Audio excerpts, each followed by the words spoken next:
I think we're ready to begin. All right, thank you. And our recording has begun.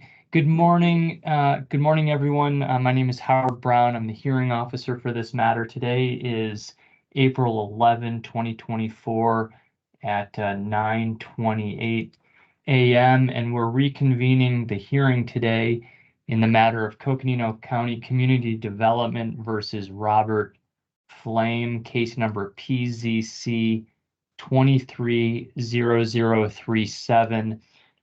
Just to recap for the record, we did have a hearing on this matter on March 6th, 2024. And following that hearing, I issued an order dated March 7, 2024, in which I determined that Mr. Flame was responsible for 2 zoning ordinance violations. Mr. Flame was directed to come into compliance with respect to those violations by April 8, 2024, and that if he failed to do so, he would be subject to certain remedies that were specified in my order. I also directed that a recall hearing be scheduled so that we could reconvene and determine whether or not Mr. Flame had come into compliance or not, and if not, then to impose the fines that were stated in the order. The recall hearing was originally set for April 9. I had to reschedule that to today. So I apologize for that rescheduling to both of you. I'm sorry about that. I appreciate your cooperation in coming in today to follow up. So with that, I'll also note that I did receive exhibits from the county for today's hearing, and I do have those in front of me. Mr. Stento, do you anticipate testifying on behalf of the county today? I do, yes. And Mr. Flame, do you anticipate testifying today about the situation? Yes. Okay, then I'll ask both of you to raise your right hand. Do each of you swear to tell the truth, the whole truth, and nothing but the truth in your testimony today? I do. I do. Thank you. I appreciate that. You can put your hands down. And Mr. Stento, please proceed. I'm providing the exhibits, physical copies of the exhibits, beginning with Exhibit 9, which I will shortly ask to be admitted into evidence directly to Mr. Flame so he can review them physically while he's here as I provide my testimony. Pursuant to the 06 March 2023 hearing for Coconino County Code Enforcement Case PCC Mr. Stento? Yes, Let me just interrupt you right off the bat. Sorry. Why don't we give Mr. Flame a minute to review those exhibits? certainly. Mr. Flame, take some time, review the documents that Mr. Stento has just put in front of you. This picture and that's all. So beginning with Exhibit 9 and going forward, you'll recognize. We'll go forward. No, other way. So this way, correct? So you'll recognize the order. Yeah, I right. Some of them. And you'll recognize the order. And everything we served you, most of that stuff you've already seen. There are photos at the end that we took yesterday that we will be referencing shortly. Okay. Gotcha. Yeah, I didn't get the top one, but let's hear it. Okay. Okay, please proceed, Mr. Stento. Okay. Again, pursuant to the 06 March 2020 or 2024 rather hearing for Coconino County Code Enforcement Case PCC 230037. And in accordance with Coconino County Zone Ordinance Section 1 or 514C1C1 or IC5, excuse me, on 08 March 2024, Code Enforcement sent via certified mail Mr. Flame the order, recall notice, and citation depicted in Exhibit 9. Code Enforcement officers also unsuccessfully attempted to personally serve Mr. Flame the same day. 13 March 2024, Code Enforcement received a signed certified mail receipt for the order, recall notice, and citation. On 14 March 2024, Mr. Flame dropped off the original admission of responsibility in person at ComDev and paid the $100 fine that was required pursuant to the order. These are documented in Exhibit 9, which I request be admitted into evidence. Okay, let me take a quick look. Sir.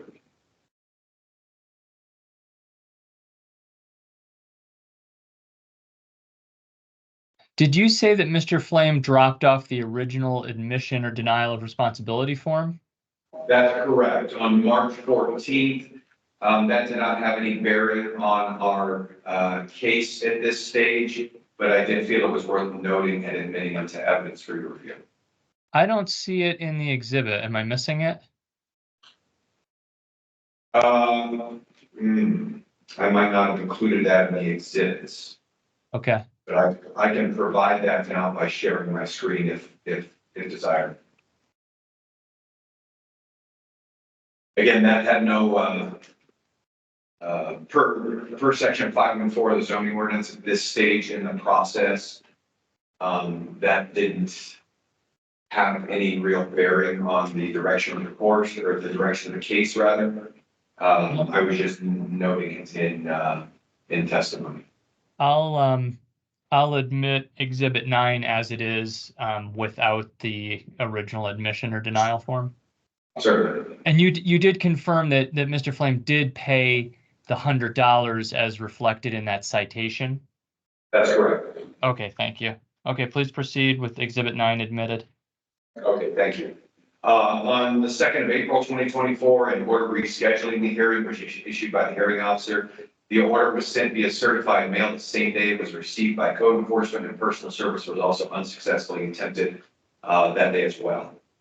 Code enforcement received a signed certified mail receipt showing delivery on 05 April 2024. I also performed a site visit on the 8th of April, Monday of this week. Mr. Fleming was on the property at the time and verbally confirmed he did receive the order rescheduling the hearing. That's reflected in Exhibit 10, which I request be admitted into evidence. Admitted, thank you. Thank you. At approximately 08:45 hours on Wednesday, 10 April 2024, code enforcement officers, John Cole, me, and Stento, performed a site visit on the property. We did note 2 vehicles on the site in the lower driveway were registered and presumed to be operable and been parked neatly. 1 trailer had been removed. However, 1 inoperable vehicle, a red Honda, did appear inoperable, and the tag had tags, that expired in 2020 and remains an inop under the county's definition. I request that Exhibit 11B admitted into evidence, which shows that particular inop. Okay, hold on 1 second.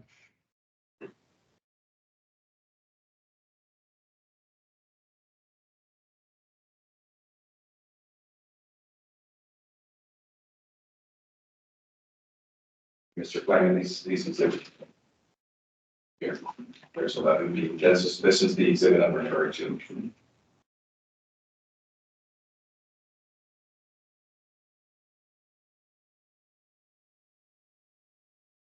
Okay, 11B is admitted.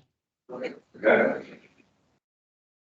Household items, vehicle parts, secondhand materials, refuse, and construction materials remain substantively unabated, with the bulk of the materials stored in plain sight at the top of the driveway. I request exhibits 11A, 11C, 11D, and 11E be admitted into evidence.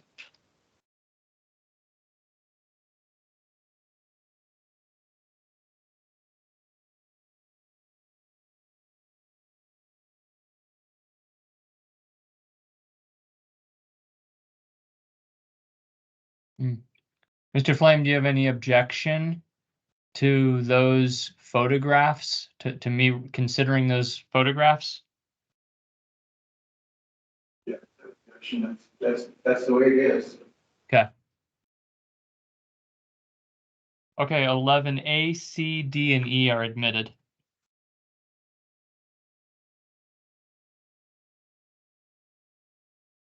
Generally, the county considers the violations on the property unabated, and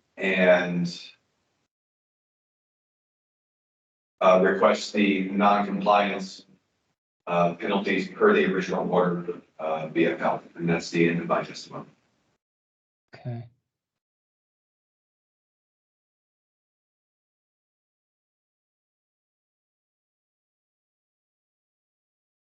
Mr. Stento, can you show me, do you have the exhibits from the first hearing with you?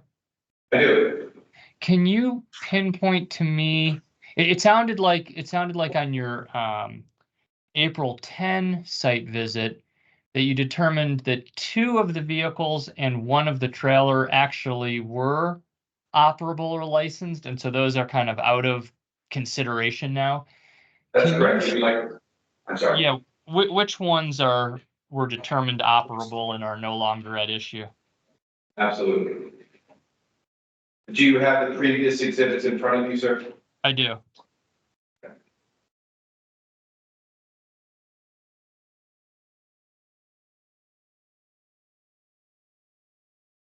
Okay, so on exhibit 3A, prior to the issuance of the original citation and notice to appear, we see a different red vehicle than the Honda I was referencing in my testimony. We see a trailer. The trailer is gone, as is that red vehicle. So the red vehicle in the in the foreground with kind of the faded. That's Paint. correct. Okay. Yeah, that is no longer on the property to our knowledge. And then if we look at exhibit 2C, we can see a silverish vehicle in the lower right-hand corner. That vehicle has a registration and we do not dispute its operability this time. So the vehicle in 2C is registered and you're not disputing its operability. And That's the red vehicle in the foreground and the trailer in 3A are no longer on the property. Yes, sir. Got it. Okay. There is another silverish vehicle out there now that is not depicted in these early ones. And the county does not dispute its operability or its registration. It's lawful to park a registered operable vehicle where it's parked. Okay. It wasn't documented in prior exhibits, nor at any point was the county pursuing any sort of penalty for parking of that vehicle on the property. Okay. And It's just I'm sorry, Scott. that's okay. The materials that we see in 11A, C, D, and E, they're not screened. No, so those are at the top of the driveway. All of it. That's correct, sir. We did not go into the partially fenced interior of the property when documenting any of these exhibits. Did you, with respect to those items, did it seem that any had been moved into a screened area? Not at the top of the driveway. It looks like some of the stuff at the bottom of the driveway documented in 11D had been removed. Some items remain that are still regulated under the county's section 4.7 of the zoning ordinance. And those were documented again in 11D. But the upper end of the driveway where the bulk of the material was remains substantially unabated. We did not even, like I said, attempt to access the interior of the property and assess screened square footage of material pursuant to the original order and the county's, 600-foot allotment of screened area at that location. So in 11D, that's the bottom of the driveway? 11D is the entry to the property off of River Valley Road, immediately to the right. 11D as in dog? 11D, that's correct. Okay, and in 11D, we see that silver vehicle, that's not at issue, right? That's correct. That is the lawfully parked vehicle that I referred to that we did not document in previous photographs. Yeah, we don't care about that. Okay. 11E is back at the top of the driveway. Yes, sir, that's correct. Okay, it kind of looks like the same general area as 11A and 11C. That's correct. Got it. Okay. All right. Mr. Flame, you have an opportunity to ask Mr. Stento questions if you'd like, or you can go straight into your testimony. Okay. Do you have any specific questions? Do you have any specific questions for Mr. Stento? I just want to say that I don't know if it'd be a question, but I just want to, I did work a lot. It's been about this last week and a half out there, and I moved some vehicles and I did a lot of cleaning down on there on the bottom. And I know there's still, I got about one more day on the bottom to finish that. And I figured I wanted to get the bottom done before I even started on the top. But I figured I need about one more day on the bottom, and then on the top to move that stuff. I probably need about 5 more days to move that. There's quite a bit of stuff on top, but I'm just, I've taken responsibility that I'm moving this stuff, and I probably got about a week more moving to do. But I know you guys gave me an extension of a month. And I've really been doing this last week and a half, because we kind of had some we kind of had some snow and rain and sleeping that first 2.5 weeks of my extension of a month. And I didn't want to go out in the snow and in the wind. So, and it was just that the weather got good this last week and a half when I started working on there. So I just did what I could with the weather when the weather was good. And I got to kind of go in slow gear because I got that injury getting well inside of me. So I felt I did pretty good, but the weather shut me down that first couple of weeks of my extension. So that's why I did not work that there. And I got. And this is the registration I got 3 vehicles parked down in the bottom, the registration and the insurance. I got that here, and I guess that's about all I gotta say. Okay, thank you, Mr. Flame. Mr. Stento, do you have any questions for Mr. Flame? I do not. Okay. Well, I will be issuing a written order that you'll both get a copy of, but I will tell you that, Mr. Flame, I'm going to find you in continuing violation of the zoning ordinance, and so fines will start to accrue. They're going to start to rack up for you, okay? You still have an opportunity to clean up the property, though. And if you get it cleaned up and you come into compliance, those fines will stop. But until you come into compliance, those fines are going to continue racking up. And if they rack up to $1,500, this matter is going to get forwarded to the county attorney's office. Okay? So I encourage you to keep working on getting it cleaned up. In the meantime, fines are going to start to rack up, okay? Okay. But I will issue a written order, so you'll have a piece of paper in front of you that explains all of this, and that'll be coming to you in the next few days.